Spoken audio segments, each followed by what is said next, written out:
Apocalypse de Jean, chapitre 9. Le cinquième ange sonna de la trompette, et je vis une étoile qui était tombée du ciel sur la terre. La clé du puits de l'abîme lui fut donnée, et elle ouvrit le puits de l'abîme. Et il monta du puits une fumée, comme la fumée d'une grande fournaise, et le soleil et l'air furent obscurcis par la fumée du puits. De la fumée sortirent des sauterelles qui se répandirent sur la terre, et il leur fut donné un pouvoir comme le pouvoir qu'ont les scorpions de la terre. Il leur fut dit de ne point faire de mal à l'herbe de la terre, ni à aucune verdure, ni à aucun arbre, mais seulement aux hommes qui n'avaient pas le sceau de Dieu sur leur front. Il leur fut donné non de les tuer, mais de les tourmenter pendant 5 mois. Et le tourment qu'elles causaient était comme le tourment que cause le scorpion quand il pique un homme. En ces jours-là, les hommes chercheront la mort, et ils ne la trouveront pas. Ils désireront mourir, et la mort fuira loin d'eux.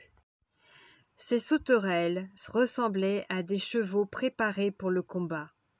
Il y avait sur leurs têtes comme des couronnes semblables à de l'or, et leurs visages étaient comme des visages d'hommes.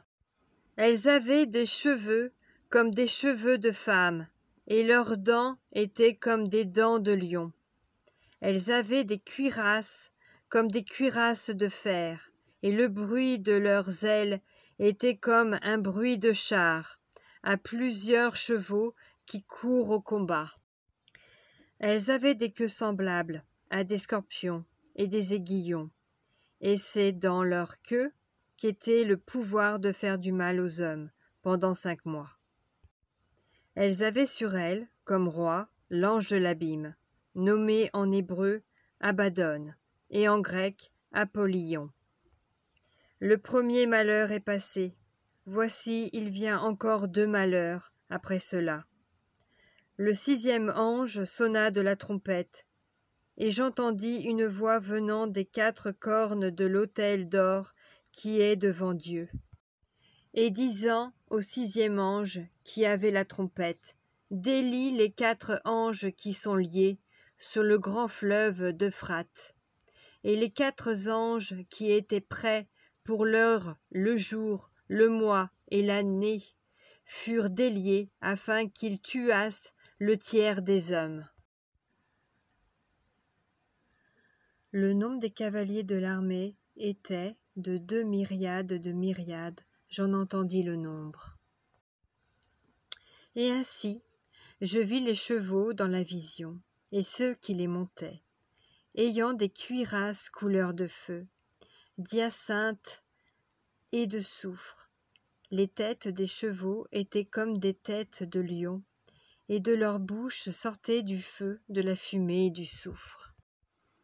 Le tiers des hommes fut tué par ces 3 fléaux, par le feu, par la fumée et par le soufre qui sortait de leur bouche, car le pouvoir des chevaux était dans leur bouche et dans leur queue.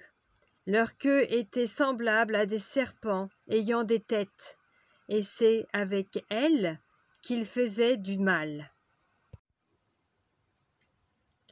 Les autres hommes qui ne furent pas tués par ces fléaux ne se repentirent pas des œuvres de leurs mains, de manière à ne point adorer les démons et les idoles d'or, d'argent, d'airain, de pierre et de bois, qui ne peuvent ni voir, ni entendre, ni marcher. Et ils ne se repentirent pas de leur meurtre, ni de leur enchantement, ni de leur impudicité, ni de leur vol.